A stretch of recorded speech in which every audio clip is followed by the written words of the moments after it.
Alors, je pense que chacun a sa manière d'éviter les fake news. Je peux pas vraiment donner de leçons là-dessus parce que je suis pas vraiment un professionnel des médias.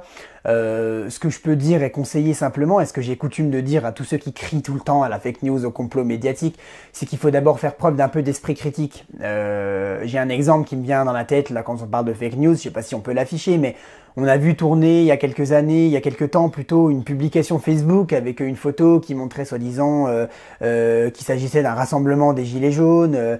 Alors soit on voit un peu de jaune sur la photo, mais en réalité c'était simplement un rassemblement de supporters de rugby à l'occasion de la Champions Cup. Donc voilà, c'est vrai qu'il y a beaucoup d'images qui circulent comme ça sur les réseaux sociaux, totalement détournées de leur utilisation.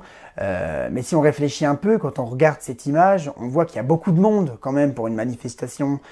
Si on prend le temps d'étudier un peu le cas, il y a un outil sur Google Images tout simple qui permet en fait de retrouver toutes les occurrences d'une même photo. Donc on a juste à glisser notre photo dans Google et on voit où elle a été utilisée ailleurs. Donc en analysant cette photo justement des soi-disant gilets jaunes, bon aujourd'hui elle apparaît sur un bon nombre de sites, hein, parce que justement dans ce but de fact-checking, beaucoup de sites ont démenti parce qu'elle a beaucoup été relayée à tort. Mais à l'époque, si on avait rentré cette image sur Google Images pour regarder, en regardant les premières dates d'utilisation, on se serait rendu compte qu'elle a bel et bien été utilisée sur le site 20 minutes pour parler de cette finale de rugby à Clermont-Ferrand et dans les premiers sites. Donc on voit très bien que c'est pas du tout une illustration du cas des gilets jaunes, quoi.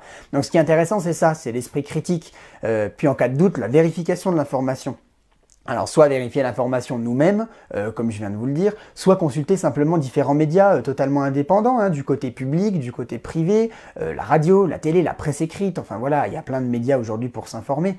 Donc si cette info elle apparaît partout sur tous les médias que je viens de citer, c'est en général qu'elle est avérée, ou du moins que les médias ont eu une information dans ce sens, comme avec l'affaire du pont de Ligonnès par exemple.